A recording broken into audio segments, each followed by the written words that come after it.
We're going to be reading this morning from Mark chapter 5, verse 24 to 34. Mark chapter 5, from verse 24 to 34.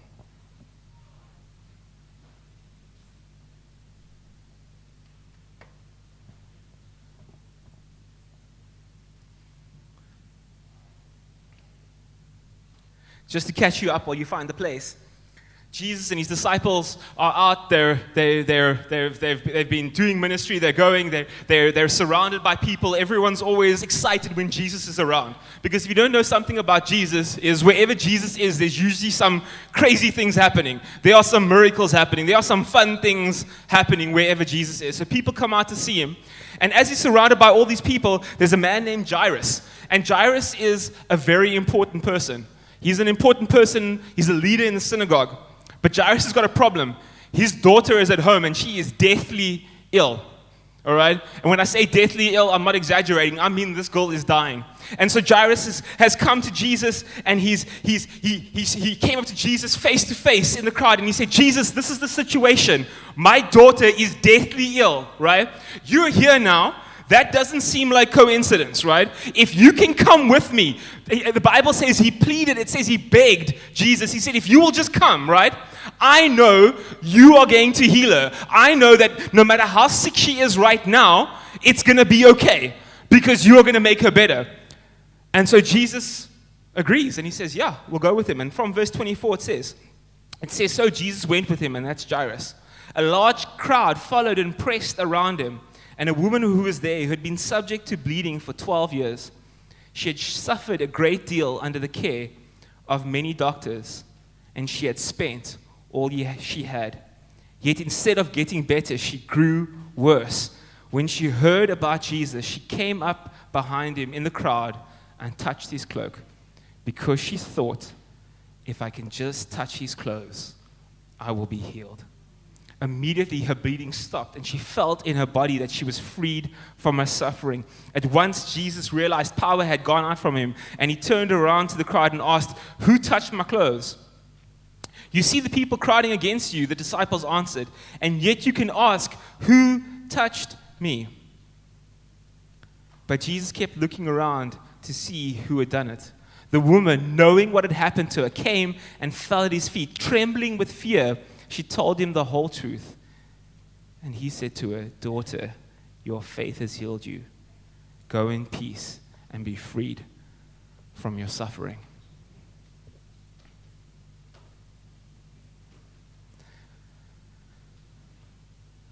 This miracle, this story, and it's not, when I say story, please don't confuse me. I'm not talking fiction. This is real. Touches me.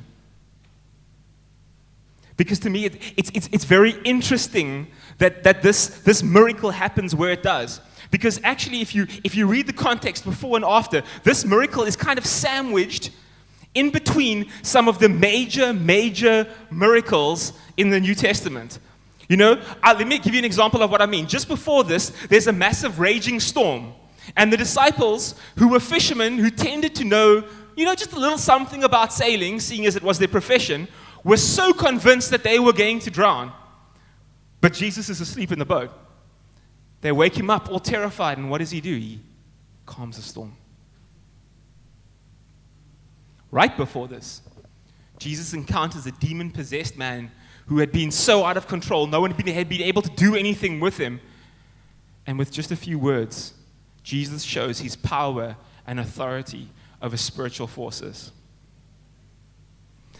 And not just that. Like I said to you, Jesus is on his way to go heal a girl who's deathly ill. And just by the way, how the rest of the story progresses, by the time that Jesus does eventually get ready to carry on going, a messenger's already arrived and says, you know what, Jairus, don't bother Jesus anymore. Your daughter's dead. It's too late. Any chance to save her would have been, maybe, I don't know, Jesus, maybe if you hadn't bothered with this lady, you could have come and you could have saved her, but she's gone now. Don't bother Jesus anymore. Oh, come on. That's nothing for Jesus. What does he do? He goes there and he raises her from the dead. I mean, no problem. Easy. Same thing for him. No issue. Right after this, very shortly, we read about how Jesus feeds 5,000 people with only those 5 small loaves and 2 fish. So what I want you to understand this morning is this miracle is sandwiched between some of the major stories and miracles of the New Testament. And if we're being completely honest with ourselves right now, in comparison, it's relatively small. It's relatively insignificant. I mean, it's not calming storms. I mean, that's drastic. It's not raising the dead back to life. Let me tell you, that'll get my attention. It's not showing your authority and your power over spiritual forces. It's not even multiplying a child's lunch to feed thousands of people. No, this is just one woman. But who was this woman? What was she facing? Because you see, if you've ever lived in a house or a property for a while, you'll know what I'm talking about. There's that one drawer. There's that one room. There's that one garage, right? Where everything always seems to pile up. You know, all the stuff that you don't have a place for other places, it kind of gets like shoved into that space. It kind of gets pushed in there, you know. It's like, you know the kind of stuff I'm talking about? We recently had to turn a storeroom that we had in our home into a laundry. But before we could do that, well, we had to sort through all the things that were there. And you find the most wonderful stuff in that room, in that garage, am I right?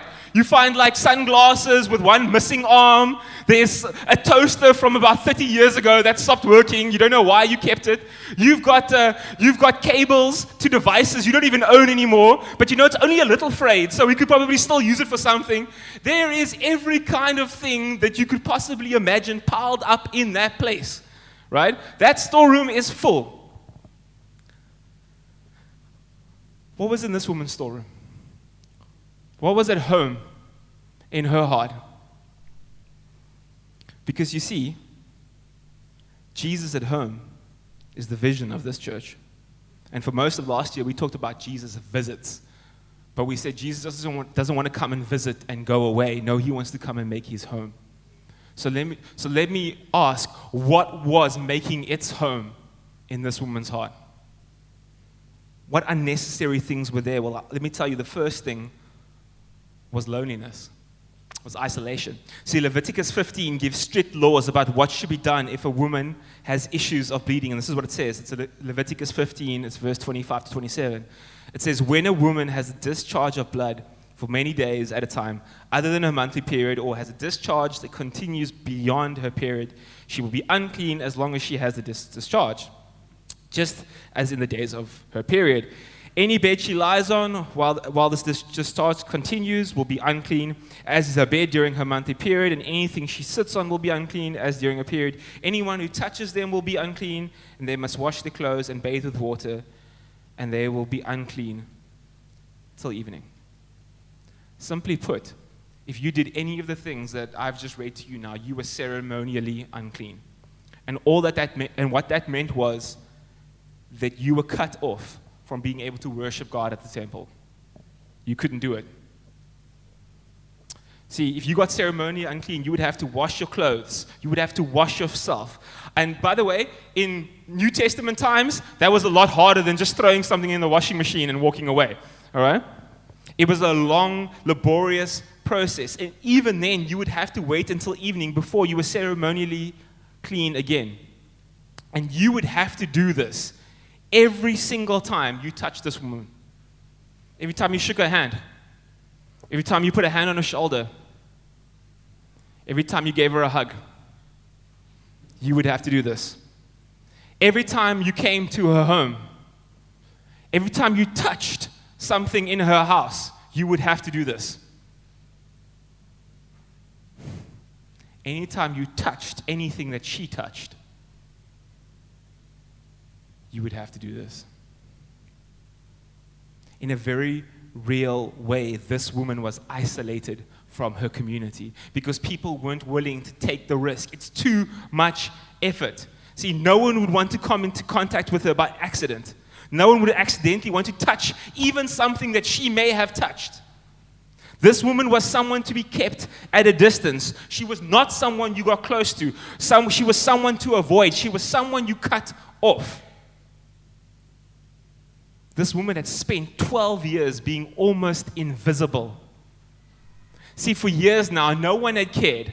No one had bothered. She'd been nothing but isolated and left to struggle in her pain. And I'm sure it wasn't always like that. I'm sure maybe when she first got diagnosed, in that first few months, there were some good friends from the synagogue would, come and drop some meals off there, but don't bring the Tupperware back. Please just keep it. We don't want to touch something that you touched, so you have it. That's yours now. But then after a while, that stopped. And maybe after about 4 or 5 months, there were still the close friends who were saying, no, it's going to be okay. Don't worry. You're going to be fine. I've heard about this guy. If you just go see him, things are going to be okay. I've heard about this cure. If you can just, you take like this, a little bit of honey and a little bit of mint leaf and you do this, everything's going to be fine. After about 6 months, I imagine the only people coming around were her family. And I don't know, maybe 6 months, a year after that, I think probably they stopped coming around too.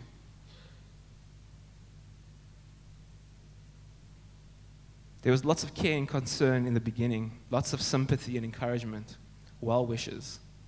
But after a while, it all dries up.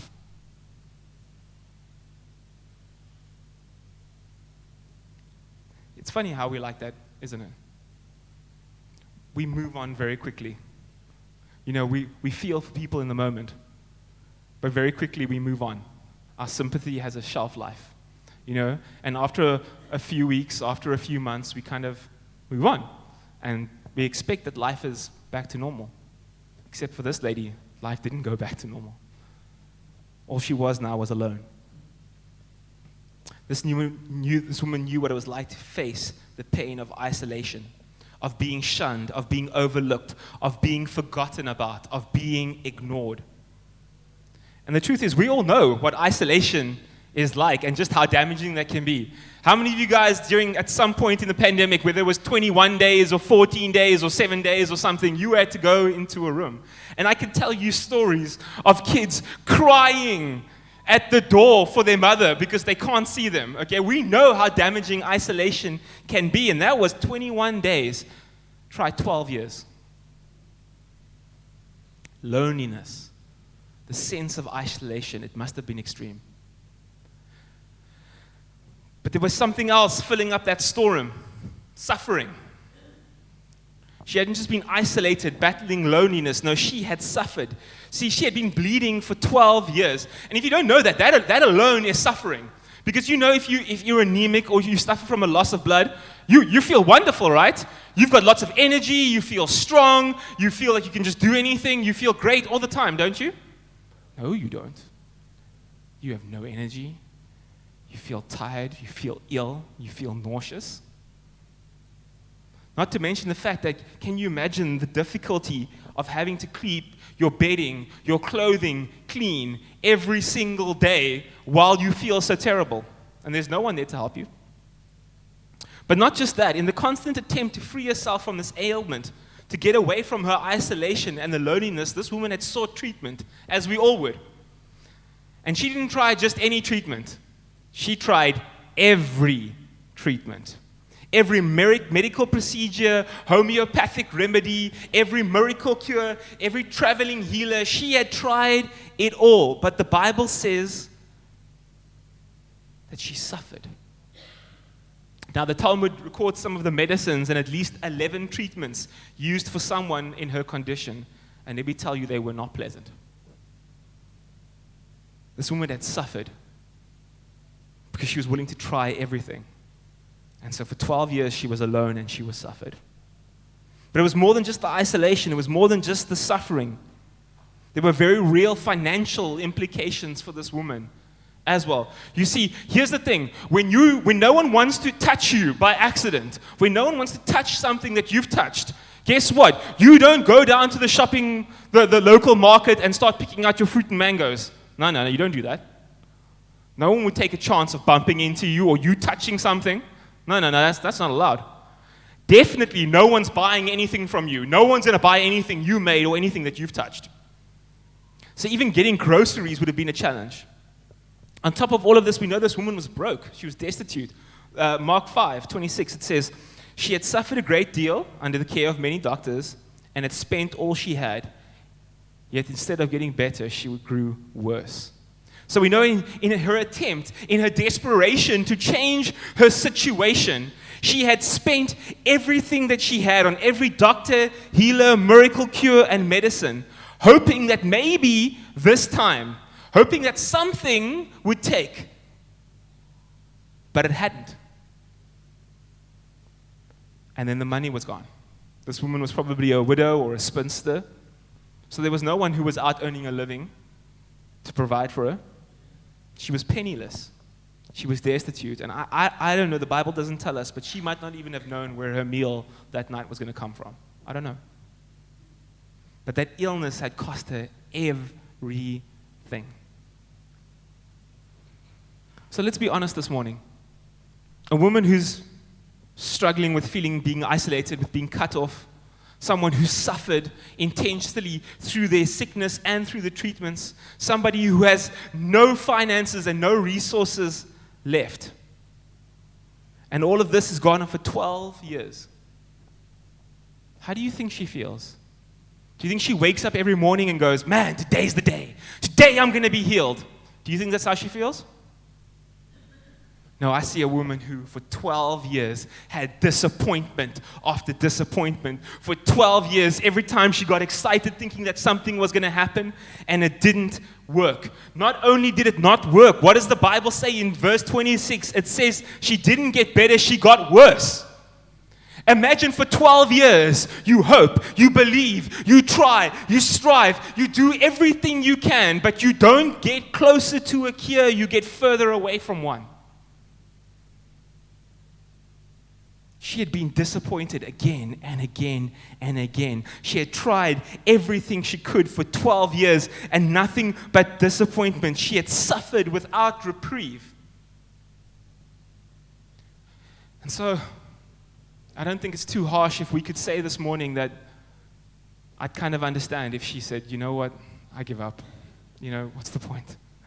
I've done everything I can. I've tried everything. I've done everything I can do. It doesn't work. I've got nothing left. I can't. I don't just have no money. I have nothing left inside. I've been disappointed again and again. I think we could understand if she gave up. I think we could understand if she felt so defeated, so downcast, so downtrodden that she no longer had any hope that things would get better. I think we could even understand if she got bitter. I think we could understand if she got angry. God, why me? If she got bitter about the fact that although she had done everything she could, she'd only gotten worse. God, this is so unfair. Maybe even blame God for letting this happen to her in the first place. Blamed him for not working. God, you healed others. Why won't you heal me? Blamed him because she had suffered for so long. Blamed him for taking everything away from her. I think if we're honest today, can we just say that we might understand if she felt this way? That we could understand if she wanted nothing more to do with God. If she blamed him for everything. If she was just bitter and angry. Can we say this morning that we would understand? Those are the kind of things that were trying to fill up this lady's storeroom. That was the kind of junk that was at home. That was trying to fill up her heart. But here's the beautiful part of the story, and now we're getting to the exciting bit. You see, instead of letting all of that junk fill up that storeroom, all of that junk stay at home, all of that junk drag her down, no, this woman is willing to take a risk to see Jesus that day. And let me tell you something, it was a risk. Was Jesus open? Was there a clear path to Jesus? What did the Bible say? No, they were crowding around him, right? Which meant that this woman would have had to push past people. She would have to touch people. People were ceremonially unclean when they were trying to come to Jesus because she wanted to get there. It was a risk. Can you imagine what would have happened if anyone in that crowd had known who she was? Had known who it was who was touching them, who knew who it was who was elbowing past them, trying to get to Jesus. The crowd could have turned on her. How dare this town pariah contaminate them with her presence? But she was willing to take the risk. And because of that, she is rewarded. She is healed right then and there. Miracle. Everything that she has dreamed of, everything that she has wanted so desperately for 12 years. I want to say to you this morning, Jesus gives her her life back. And if you don't think that's a big enough miracle, when it comes to comparing calming storms and feeding 5,000, then let me tell you something. From somebody who knows what it's like to have their life given back to them by Jesus. I don't know of a bigger miracle than that. But this morning, a question still remains. With all those things at home, with all those things that she had been through, all those things trying to fill up her storeroom, with sickness at home, what would make her take the risk? What would make her one more time go out there? Was she motivated to go to Jesus after 12 years of suffering by disappointment? Was disappointment what motivated her that morning? Was her disappointment what got her up out of bed that morning? Was it her poverty? Is that what got her up out of bed that morning? Did bitterness make her go to Jesus that day? Did Jesus say to her, your desperation has healed you? No, you see, because there was something else in that storeroom. There was one little thing in that room. Mark 5:34, it says, he said to her, daughter, your faith has healed you. Go in peace and be freed from your suffering. Faith. Faith is what got her up. Faith is what got her out that door. It is faith that got her to take the risk. It is faith that got her to push through those people. And where did that faith begin? Well, I can tell you because the verse is right there. In verse 27, it says, and 28, it says, when she heard about Jesus, she came up behind him in the crowd and touched his cloak. And this is where faith began. Because she thought, if I can just touch his clothes, I will be healed. You see, she has heard the promise.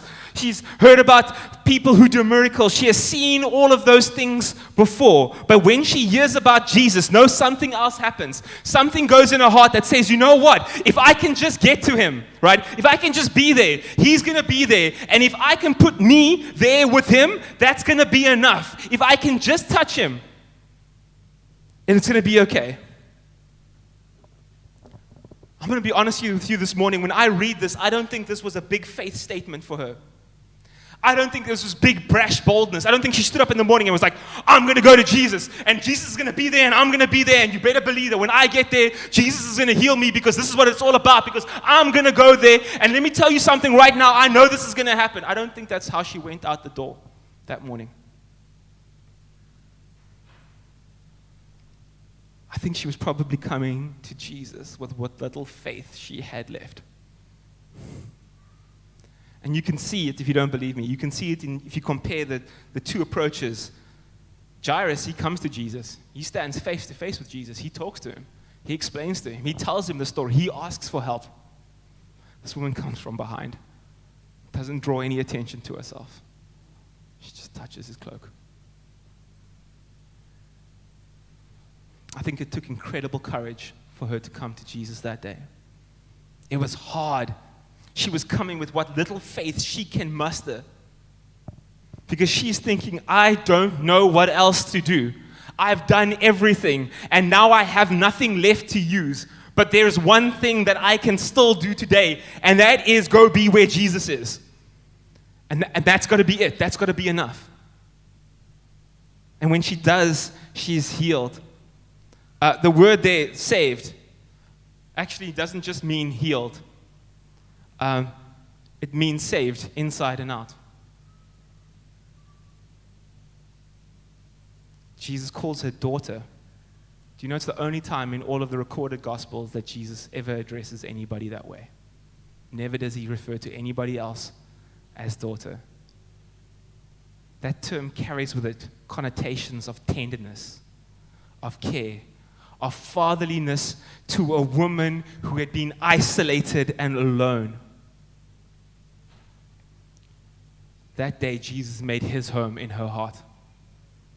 Where all that sickness, all that suffering, all that poverty, all that disillusionment, all that isolation had been, now there is Jesus at home. All because this woman gathered just enough faith that she could go to Jesus.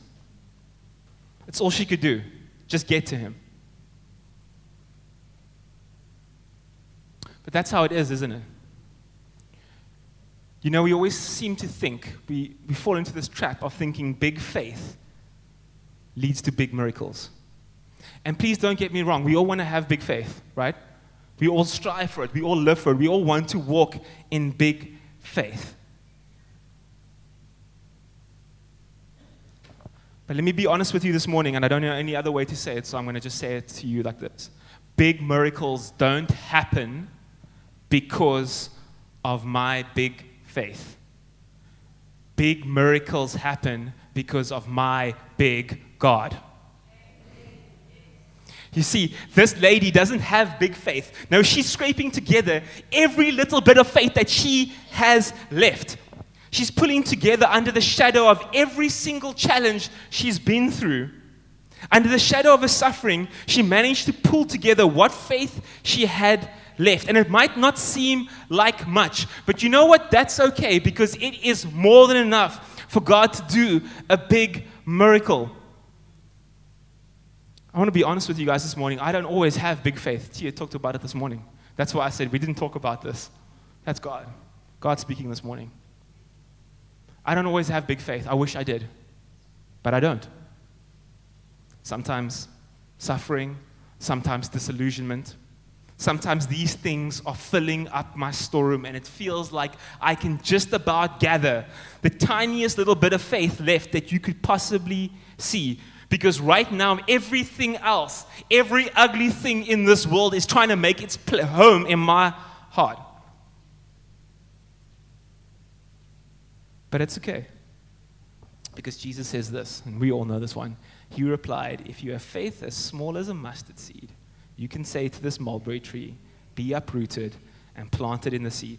He doesn't say throw yourself into the sea. Can you imagine a tree planted in the sea?